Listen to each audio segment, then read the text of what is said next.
Martha and I, we once took a trip to Bangkok, Thailand. I was studying Thai Buddhism in seminary, and so when we got there, we asked our guide to show us as many temples as she would be able to during the time that we were there. This is a picture of it's from our trip, of the Thai Buddhist temple of Wat Arun, Temple of the Dawn. So what do you notice first? Well, first, when you just look at it, you see the fearsome statues, the giant fearsome statues on either side of the entrance. They're called Dvapalas. They are the gate guardians, painted beautifully and artistically, and those big things in the middle are bats, giant bats, weaponized to protect the temple. However, what was most fascinating to me was when we walked through the entrance, there was a lip across the bottom, a board that you had to step over in order to get into the temple. When I asked about it, the guide told me that the board was there to keep the demons out. Demons are unable to step over blockages. They need a smooth path. The raised door sill was a crucial detail, and we would find this again and again at each of the Thai Buddhist temples we entered.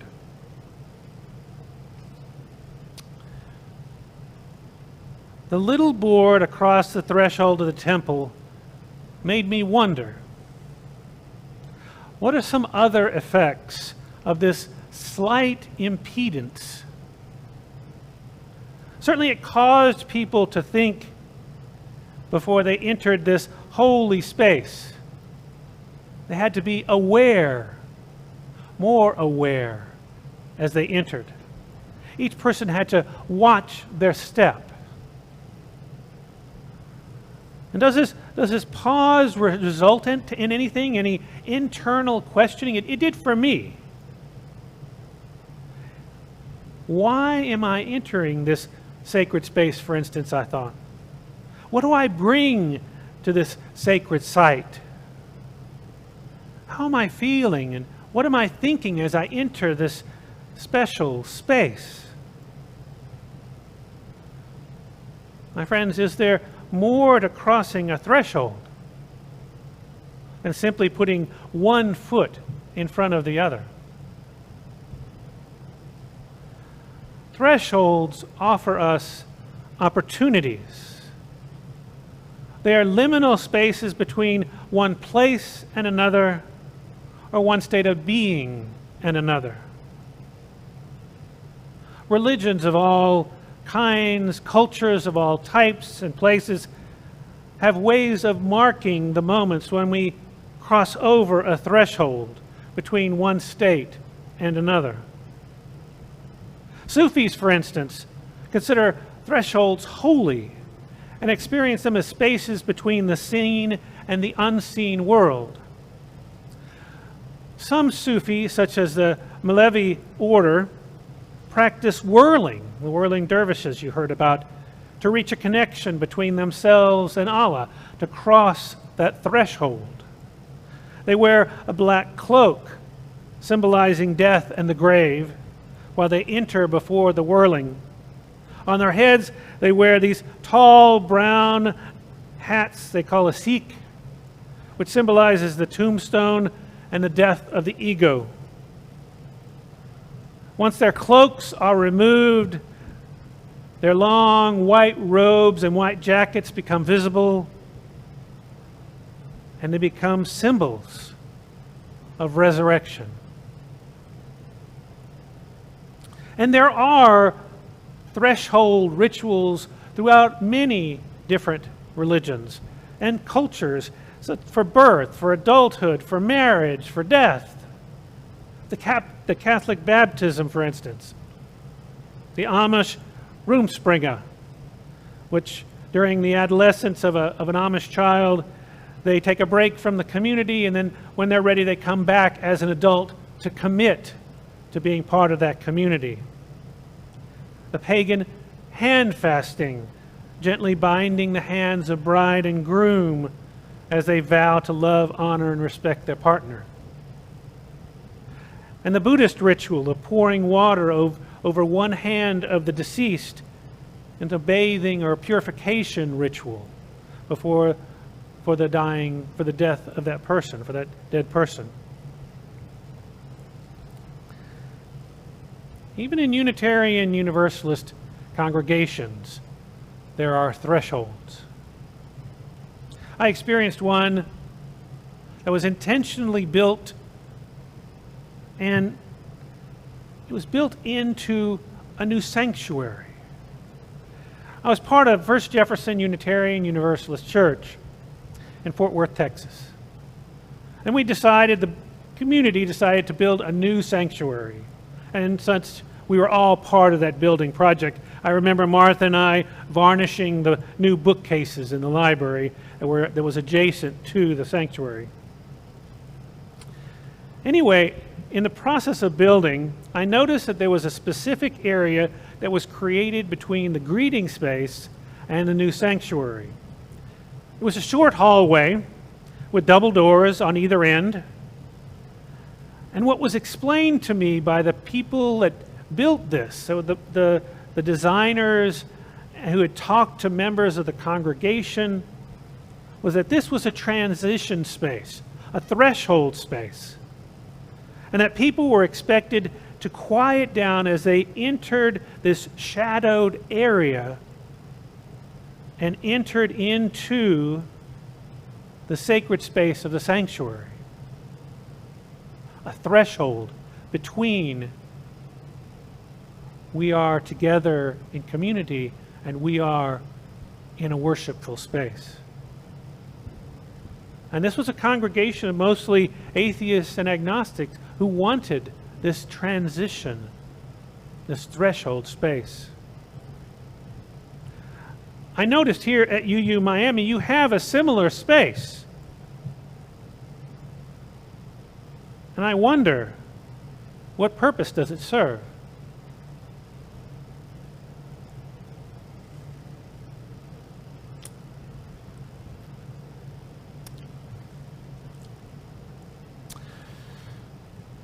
All of us experience thresholds in our daily lives, but particularly in times of suffering, joy, and mystery.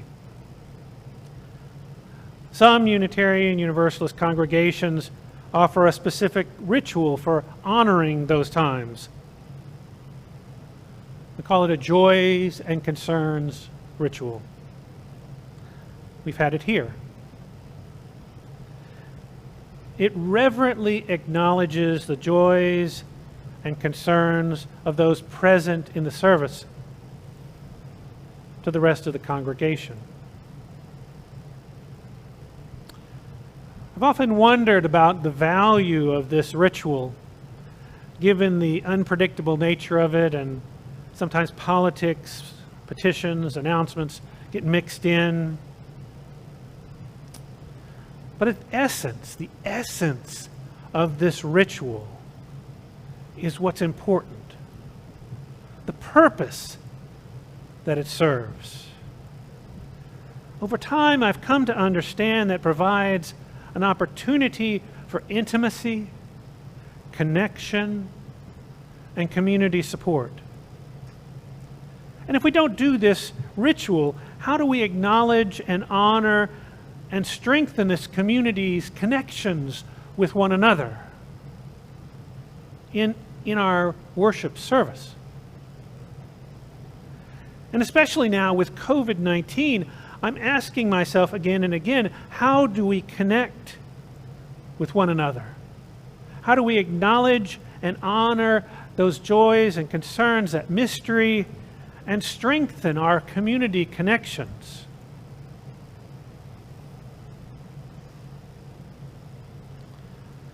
You see how important it is to connect with each other, to connect with those that we love and trust and can be vulnerable with.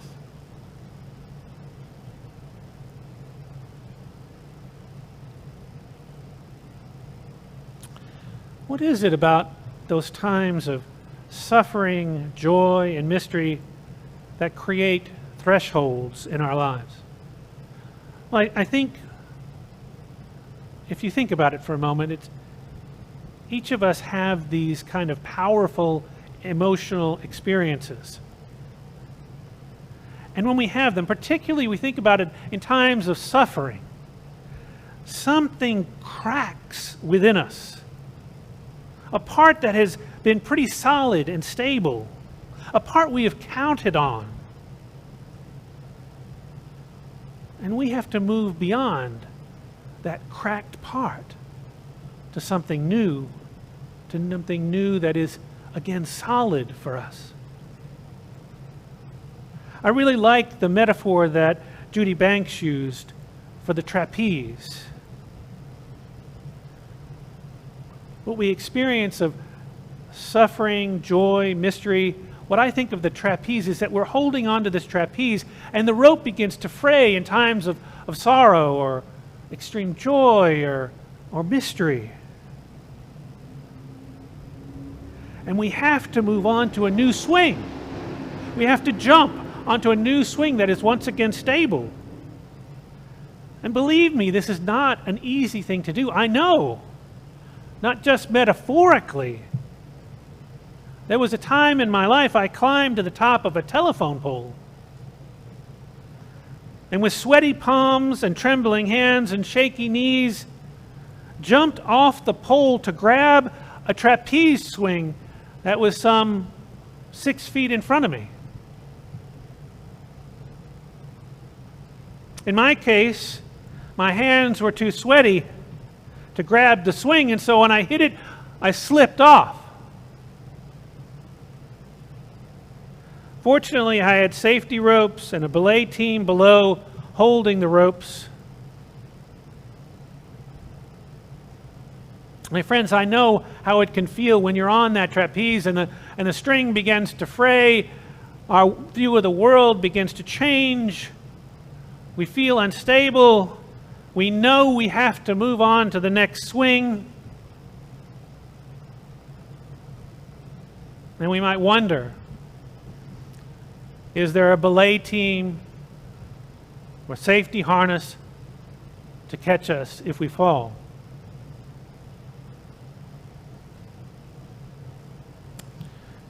I will tell you that when I did that jump, the instructor told me to think of something that I was afraid of, and then jump.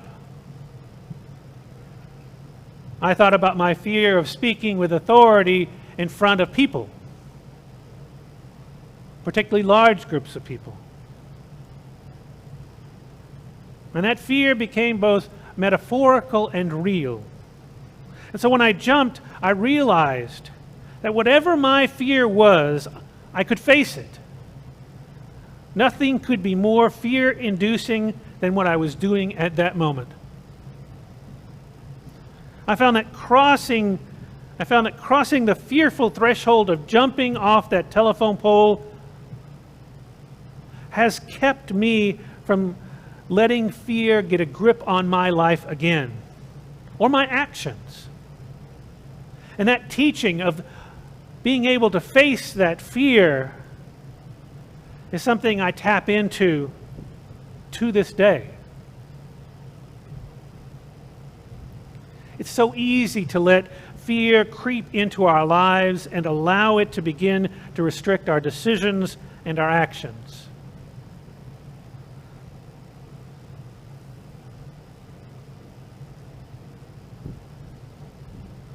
With suffering, the suffering we can very much feel like the trapeze swing rope is fraying. That makes sense, perfect sense to me. But what about joy and mystery? Let me take mystery first. I would guess that many of us, if not all of us, have had a powerful, emotional, inexplicable experience. I can think of a few just off the top of my head. From the inexplicable feelings of connection to something larger than myself at a 5 a.m. worship service, while serving as an altar boy at a quiet Catholic Mass. To one night at college, Texas Christian University, I met everyone who would be important to me throughout my college career at that night, including my wife. Perhaps you too have had an inexplicable experience. Perhaps one of synchronicity, when meaningful events occur in your life so timely that it feels like the hand of fate or destiny is involved. Or perhaps you too have had a sense of awareness of connection to something larger than yourself. God, Goddess, divine, spirit, kind of a mystical experience.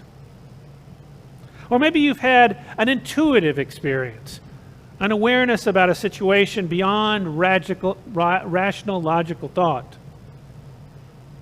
Or perhaps you've had an experience that led you to feeling an overwhelming sense of peace and well-being. Or perhaps any number of singular experiences that we might call mystery. In those moments, what happens to our sense of who we are and what we know about the world? Well, my experience has been that the trapeze swing rope is frayed, and we have a new perspective on life. And it's unlikely that holding on to our old perspective will sustain us. And yet that next swing seems so far, far away. And yet you know you have to swing to that next swing. Even joy can result in a frayed rope. Think for a moment about the joy you experienced when you graduated high school or college or graduate school, or when you got a promotion at work, or when you finally found a faith community of people that you felt you could resonate with, that you felt you could bring into your life, that you felt could be your home.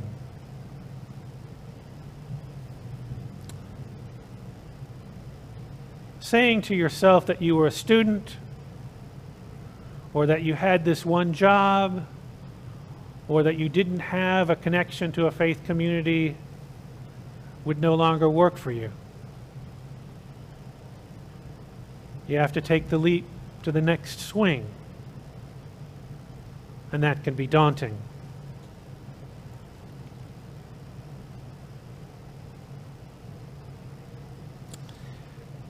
As I've been thinking about these thresholds, I've come to believe that it's important for us to be mindful about our daily small thresholds so that we can strengthen our emotional and spiritual flexibility. When it comes to crossing a looming big threshold, I'm talking about when the quarantine is lifted.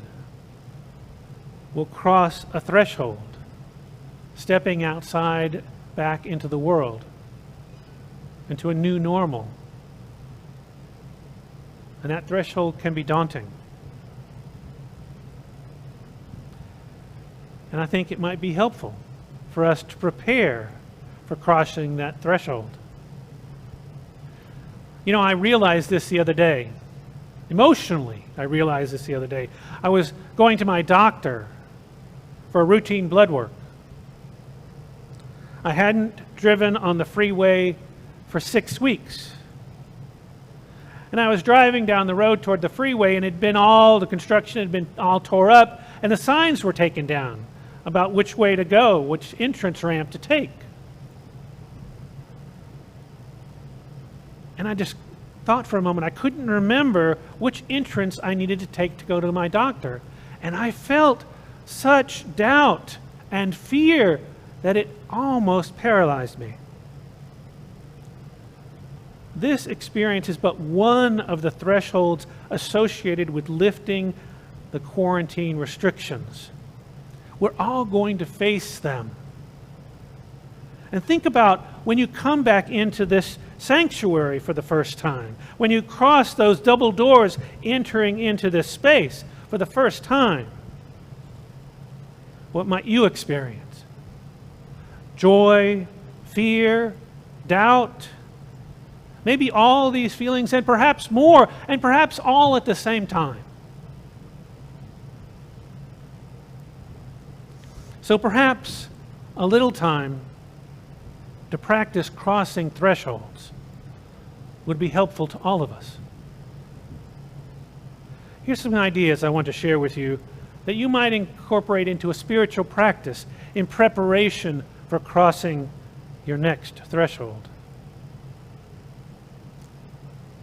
Pick a day and count the physical thresholds you cross during that day.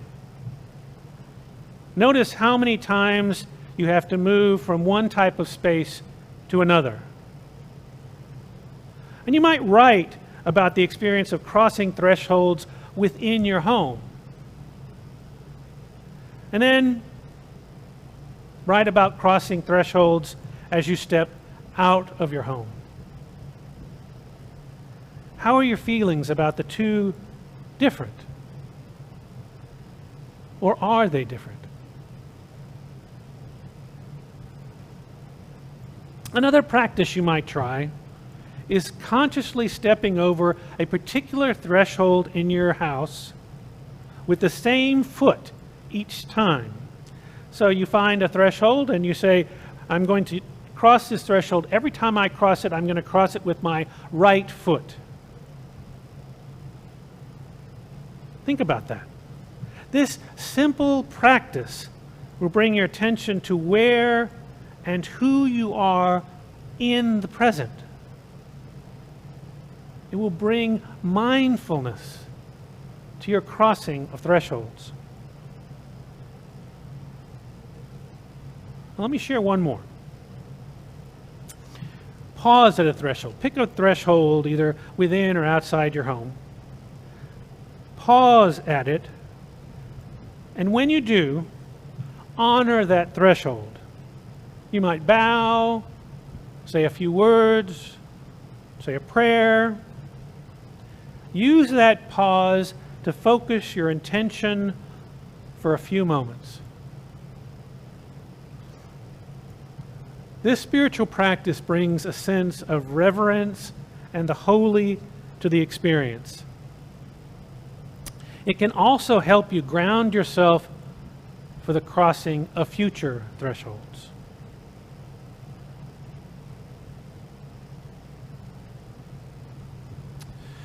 My friends, even though things change all the time, we usually don't take much notice of them until they reach a certain point. Water in a pan must reach 212 degrees Fahrenheit at sea level before it'll boil. The air temperature must drop below 32 degrees Fahrenheit before rain will turn to snow. This is also true for our lives. When we experience mystery, suffering, joy, or in our case, the coronavirus, there is a point we must pass over the threshold and become something new, or experience a new way of being. On our way to moving to that next trapeze, the one we're on, the string is frayed. Coronavirus has done that. And now we need to swing to the new trapeze. A new way of living and perceiving the world, because our old one no longer will work for us.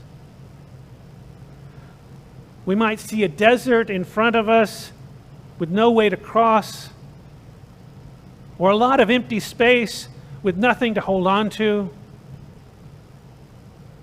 But there is always, my friends, there is always another swing for us. if we just leap out and grab it.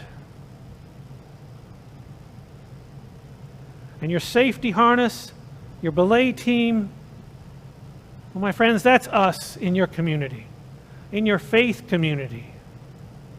Your UU Miami faith community, your family, your faith family is here to catch you if you fall, to help you to get back up so you can try again to get to that new swing. And you will grab it, because it is there, ready and waiting for you.